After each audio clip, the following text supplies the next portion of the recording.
If you love Baltimore sports, you'll love WNST.net. Third and final segment. This is Strictly the Truth.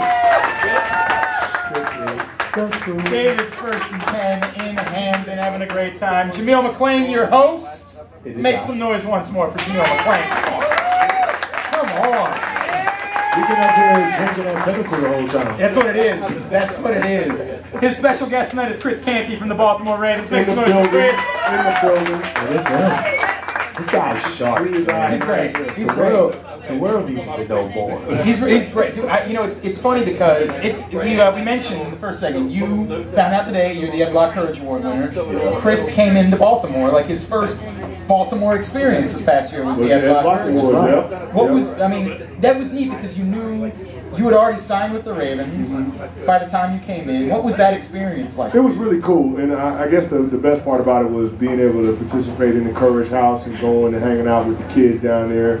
It was really dope, man, playing football with them in the parking lot. It was just cool, man. We played pickup football game with the other award winners and the kids in the parking lot. It was just a good opportunity to meet some of the kids and be a part of the community and just kind of ingratiate myself that way. Fun experience. Yeah, it was dope. And kind of neat that you were representing the Ravens at that point. Yeah, exactly. It was all about the Ravens at that point. You know, I was excited about joining the team. I was excited about getting to know the city a little bit better. So it was cool. Let me throw in a shameless plug just because Will from the Ed Block Awards is out here tonight. He's back there. He's a great dude. Hello, Will. He's a great dude. They do a great job. EdBlock.org. They got a lot of great stuff going on. And Jameel, you're going to be a part of all that this year, which is really cool. It's going to be a really, really cool time and a really cool thing. All right, we were talking off the air about fighting because I told you, we were talking about the last time we did the show, I told you the next day that Art's brother, John Bones Jones, was coming by the studio. Yeah. And I said, I'm thinking about letting him punch me. And you're like, dude, no, don't do that. That's not smart. Yeah. And because what did you do? I am not smart. I mean, actually, I'm not smart. I didn't listen to you, and I let John Bones Jones, the light heavyweight champion of the world, punch me directly in the stomach. I hope you didn't eat 12 hours before. Because whatever you ate, you're going to come up when he punched you. I am convinced that he took something off of me. Because if he hadn't, he probably would have killed me. Like, the man probably would have killed me. But we were talking, how many opportunities am I going to have to say, I took a punch from the light heavyweight champion? That's how we think different. I don't need those opportunities. You don't think I'm going to be able to tell that story one day when I'm like 60 and people are like, oh, that's actually kind of cool. See, you want to tell that story. I don't want to tell a story about it. Well, because you've got great stories. You won a Super Bowl. My story would be great. I'll be like, I met him. I met him. That was a great day. That was good. I met him. There was no need for there to be any sort of punch. You guys are both fight fans. Yeah. I guess I didn't know that about either one of you. It makes sense for you, Philly. You were a fighter. You were a boxer. That was what you did. Everything about you was sort of around fighting, correct? Exactly. Chris, you ever fight other than scrapping with? No, none other than trying to get home after school in the Bronx. But other than that, but I mean, I grew up in the '80s in New York City. I mean, it was all about Mike Tyson back then. So you're telling me huge boxing. You said off the air you would not let a fighter, a great fighter. I would not let Mike Tyson punch me in the stomach. But hang on a second. Especially the Mike Tyson before Robin Givens. That guy, correct. Would have killed you. Yeah. That guy would have killed you. That was the first time he got knocked out. Hang on. It was way before Buster Douglas. You're a Philly guy. What if it was Bernard Hopkins? He's like an icon in Philadelphia, isn't he? No. Nobody. No way. Nobody.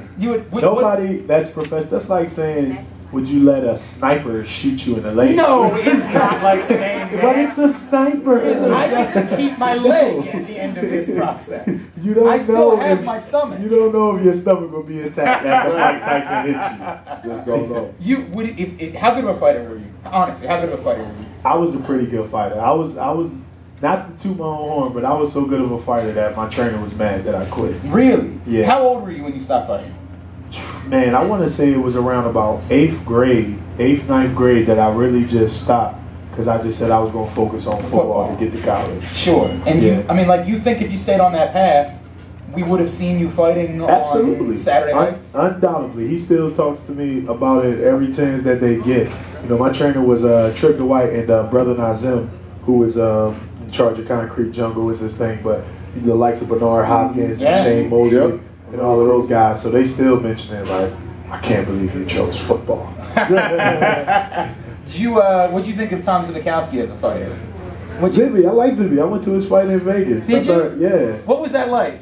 It was nice. It was nice to see Zibby. He was in there with this big sluggish guy, and Zibby was all fast, but they was the same weight. I mean, so it was you're a interesting. little bit bigger than him. Yeah. I mean, so like you would have that obvious advantage, but I mean, let's say Zibby was fast. Zibby was pretty fast. If he put on some weight, Yeah. to try to get towards your class, what would happen if you stepped into a ring with Tom Zbikowski? I mean, I will win. I can't come on here and be like, I got in the ring with Tom. He's going to beat me. I'm going to give him my best. How long would you need to train? How long if right now? Now boxing is different. I'm just going to be honest with you. Like I do it in the off season, so I still do it, and just one round is like running 12 gashers in football with 16-second time, you know, so it's amazing. It's serious. Yeah. So how long would it take me to get ready for how many round fight? A 5-round fight.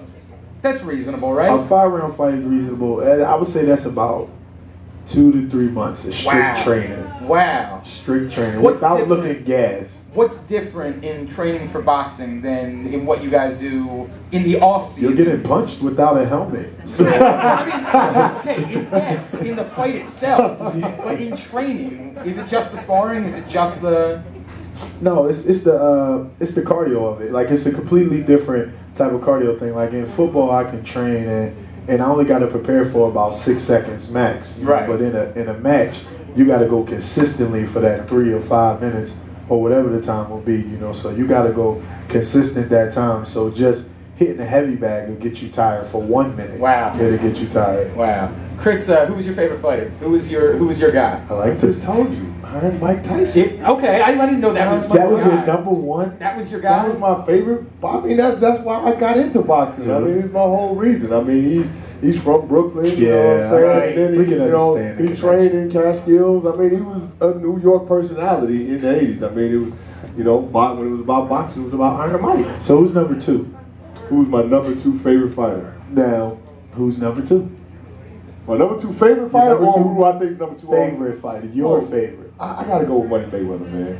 I like Money Mayweather. He's a personality. I like I like it. I like his personality. He's a third your I size. like his personality. I like it. I like his personality. He's an entertainer. He goes out there. He's skillful. It's boxing when you see him. But he's made it's not a just career. sloppy Hang fight. on. It's boxing. It's I'm gonna boxing. call. He's made a career out of dogging Mayweather the is my biggest number fights. 1. Is he really? Mayweather is my number 1. He's never fought the biggest fighter that he could fight in that moment. He's How? always fought. Who? Hang Who? on. Who He's did he always miss? fought a guy Who did like he a miss? year. When he finally fought De La Hoya, like, no offense. I mean, he was barely Oscar De La Hoya at that point. He was barely Mayweather at that point. All right, fair. That is fair. So it was De La Hoya that gave Mayweather the I was at opportunity. that fight, by the way. are? It was the first big fight that I ever went to. It was I Mayweather enjoyed De La watching Hoya that fight. on Cinco de Mayo. It was That was amazing. good. I mean, it was absolutely. That was good. Vegas was nuts. I don't remember most of that night for good reasons. For good reasons. It was that And type Cinco of de wild Mayo, too. atmosphere. So you still watch the fights like. And I guess there's not. Mayweather fought not too long ago. He fought Canelo. Yeah. Did you? I mean, was that like have to be in watched front of that. the TV to watch it? Yeah, that was one of those had to be in front because everybody thought Canelo was going. He was the next up and coming. They gave him all of that hoopla. Never So it thought was. So it was good. It was one of those. Was it a must for you? Yeah, it was a must to be in front of the TV when Money Mayweather's fighting. That's cool. That's really, really cool. He's All right. his own show. Let's talk a little bit more football before I let you guys All go. Just a quick thought about it versus you talked a couple of weeks ago. We had you out, and you were talking about what this team has been through and how it was going to benefit them at the end of the season. You guys, I say them, you're one of them. You were talking about how it's going to benefit you guys come the end of the season. We talk about having to make that play on the 2-point conversion, everything that you guys have been through, Hail Mary, monsoon. Power outage in the Super Bowl a year ago, coach running on the field on a Thursday night game. All of these things, these crazy, zany things that you guys have been through, how much of that are you seeing has made this team stronger for this final stretch? I think it all, not even I think, I know it all makes you strong. I know adversity brings character out of every situation. So what we've been through, what can we really be surprised by at this point? Like there are no more punches that any team can pull out on us. There is no situation that we haven't been through a Hail Mary at the end of the game or any of that. So it's part of the reason why, we say that we are built to be a December team, and it's adversity we've been through in the season and shoot, adversity we've been through in life, every last one of us. So we're built for when times get tough to just get tougher. Chris, have you noticed those things? That Yeah, I definitely got to agree with everything Jameel just said. This team is battle hardened. We've been through our fair share of adversity. We continue to grind and we continue to go through the process. I think that there's not enough said about going through the process of becoming a championship team. And it's a grind. It's mentally, physically a grind, and you have to be willing to go through that process and still believe that your team, your guys can accomplish the goals that you set out for yourselves. And I think this football team is right there right now. I think this is our time right now. The only thing that's left is a blizzard, right? That's it. That's the only thing you guys haven't been through yet. And, Nestor pointed out that on Sunday's forecast, they are calling for like a wintry mix. Okay. So I don't mean to be there like there. It's coming. That's the only thing. After the Chicago thing, I think we're prepared for anything. It's all that's left of the big We should be in the clear for the rest of the year after that Chicago thing. Right. You guys are still drying out after Chicago at this point, right? Like, you're still going to the towel. Hey, give it up one more time for Jameel McClain Chris Canty, ladies and gentlemen. Give it up for Chris. Strictly the truth, man. Strictly the truth. The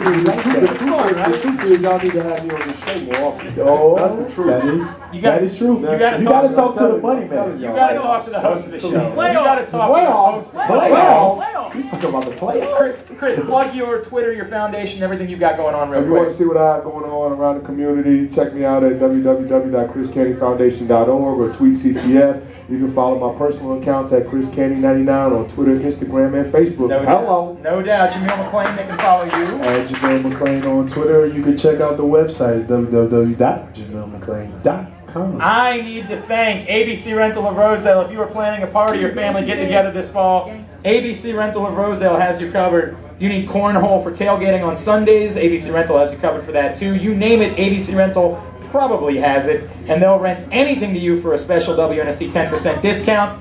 410-780-0900 on the web, abcrentalstore.com, and just off exit 35A from 695, ABC Rental of Rosedale. I saw that, Jacoby Ellsbury to the Yankees. I don't know. Chris, how much am I going to hate being in New York for a week in January for the Super Bowl, by the way? How miserable is that week going to be? Listen, New York is going to be amazing. That week in New York, it's going to be cold. It's going to be cold. But there's so much going on that you're not going to even think about it. Would this be the first you cannot miss the Super Bowl in New York City. I'm just telling you, it's going to be a live event. Do not miss that. All right, well, thankfully, the Baltimore Ravens will be in the Super Bowl. Absolutely. I'm loving it. I'm loving it. There you go. Hey, thanks to the gang from Fremont Mortgage, from Redmer Insurance. Thanks to everybody for coming out. David's First and 10 in Hampden, hooking it up. 3626 Falls Road. I had the fried chicken sandwich. Did you have the fried? You had the fried chicken. It was bomb. Strong, right? Bomb.com. I told you it was a strong sandwich. Yeah, we're not going to say what you said. For God's sake. It's a strong sandwich. Get down here and check it out. Thanks to the whole WNST.net crew. Brett, Nestor, Jen, Peter. I don't even know who else is here. Paul. Thank you to all of you guys. Back to WNST programming. The reality check with Ryan Clark is up next. If you love Baltimore sports, you'll love WNST.net.